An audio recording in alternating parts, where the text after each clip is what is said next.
의 시간이다. 네. 대선 공고가 난 이후에 대선 6월 3일까지 국민의 시간을 그 어떤 누구도 침해해서는 안 된다라는 생각을 가지고 있습니다. 그렇죠. 그 말을 들을 때 되게 가슴이 이렇게 벅차는 느낌이 맞아요. 들었어요. 제가 네. 기억에 뇌리에 많이 남았습니다. 네, 그래서 맞다. 지금은 국민의 시간이다. 네. 이거는 국민들이 쟁취해낸 국민의 시간이거든요. 아, 이거는 그렇죠. 누구도 침해해서는 안 된다는 거죠.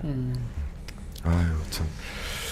자, 지난 22일에 정부가 영남권 산불 피해 그리고 통상 현안 경제 위기에 대응한다 이러면서 저희가 지금 얘기했지만 12조 네. 2천억 규모의 추경안을 편성해서 제출을 했습니다. 그때 우리 임미 의원님이 굉장히 화를 내는 네. 그 영상은 저희가 좀 준비했거든요. 네. 그래서 이 영상을 저 한번 원래 화 잘 안 저는 내는데 너무 전날은 화가 좀 납니다. 났어요. 한마디로 말씀드리면 이 삽한자루도 없고 호미한자루도 없으니 농기계 임대사업장을 통해서 임대사업이 좀 원활하게 이루어질 수 있도록 예산 지원을 해달라고 긴급하게 요청을 드렸습니다. 그때 요청한 예산이 6조도 아닙니다. 1,000억도 아닙니다. 600억도 아닙니다. 63억 원 요청했습니다. 이 예산으로 농기계 임대사업을 좀 그 사업 시설을 이용하는 농가들이 늘어날 테니 품종도 늘리고 대수도 늘려서 서로 갈등 없이 농기계를 빌려서라도 당장 급하게 해야 할 농사 일들을 좀 할 수 있게 해달라라는 얘기를 했는데 그 예산조차도 반영하지 않았습니다. 그러면서 제가 접한 예산은 이게 농림부에서 제출한 예산이 맞나? 이거 혹시 다른 부처에서 필요한 예산을 농림부가 이름만 대주는 들러리 선거 아닌가라는 생각을 할 정도로 예산의 편성이 매우 심각하다라는 말씀을 드리겠습니다. 야, 이거 네. 농식품부 소관 예산에 농민 지원 예산이 전혀 없다. 그 얘기네요. 딱 두 꼭지인데요. 예. 하나는 그 공공 배달 앱을 통해서 주문을 했어요. 외식 네. 주문을 했을 때 2만 원 이상 3회 이상 주문을 하면 그 10,000원을 돌려주는 거. 예. 이게 650억이에요. 그런데 중요한 건 예. 농촌 지역의 공공 배달 앱은요. 노인들은 못 써요. 잘 모르세요. 그리고 이게 점유율이 배달 앱에서 공공 배달 앱이 차지하고 있는 점유율이 1% 정도밖에 안 돼요. 그러니까 이 예산을 소진될 때까지 650억을 쓸 때까지 이걸 하겠다고 한 거예요. 이게 도대체 누구한테 도움이 이게 필요하다면 예. 소상공인을 지원하는 차라리 부서에서 해야 된다는 왜 거죠.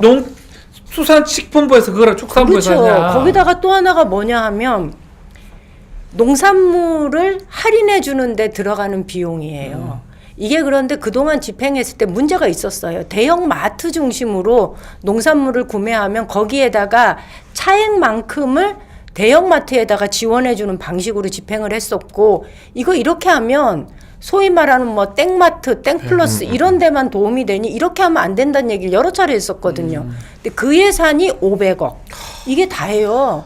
그러니 제가 화나지 않겠어요. 제가 엉뚱한 예산만인데. 저 첫 번째 발언을 할 때 뭐라 그랬냐면 피해 지역 주민의 한 사람으로서 심각한 모욕감을 느낀다 그랬어요. 너무나 모욕적이었어요. 저희가 걸뱅이도 아니고 예산 국어라는 것도 아니고 그거를 추경이라고 올리고 이게 재난 지역에 대한 지원 대책이라고 올리는 게 이게 농림부 장관이 제정신이에요. 그러니까 이제 적극적이지 않은 거예요. 왜냐하면 예.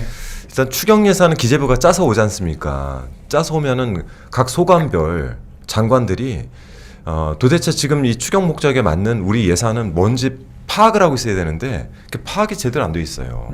저도 어제 국토위 제가 예산소위 위원장이라 어제 예산 심사를 해서 의결을 했는데 보면 정부가 이거를 도대체 왜 지금 이렇게 편성을 해서 써야 되는지에 대해서 제대로 인식을 못하는 경우들이 그게 종종 최악입니다. 그 무슨 정부입니까? 그게 누구를 위한 정부입니까? 제가 요새 느끼는 거는 참 무기력감인데요.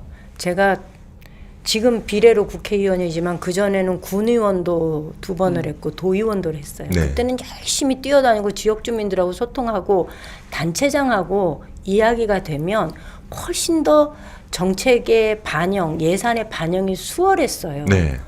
근데 국회 들어온 지 1년이 채 안 됐는데 이게 뭐 이런 경우가 다 있나? 이건 기재부 공화국도 아니고 진짜 기재부 공화국이죠. 이러면 안 되지. 내가 그래서 요새 네. 맨날 입에 달고 있는 저 얘기가 질문 하나. 기재부 해체해야 돼. 이게 이 얘기 그러면 달고 있어요. 정권이 바뀌면 좀 기재부가 정상화 되는 겁니까? 정상화 시켜야죠. 이 상태로는 안 정상화시켜야죠. 됩니다. 정상화 시켜야 된다. 네, 시켜야죠. 의원님들이 당연히 그래야죠. 그리고 네. 우리나라가 검찰공화국이라고 하는데 네. 그 이전에 우리나라 예전부터 기재부 기재부, 네. 공화국이었어요. 그리고 그 각 부처를 제가 절대 옹호하려는 마음은 요만큼도 없습니다만 각 부처에서 정말 잘 만들어서 정말 필요한 예산을 올려도 기재부에서 본인들이 그냥 엑셀 파일을 보면서 시트 작업이라고 해서 네. 본인들이 다 칼질하는 겁니다.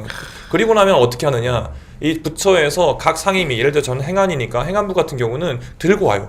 이거 예산을 기재부에서 잘라버렸습니다. 이거 다시 증액 좀 시켜주십시오. 이런단 말이에요. 이게 무슨 말도 안 되는 일입니까? 정부 내에서 그 조율이 안 되고 있고 기재부가 칼을 휘둘러도 너무 막 휘둘러요. 이게 단편적인 예가 있어요. 3년 전을 딱 저희가 복귀해 3년 보면 전. 당시 대선 때 예.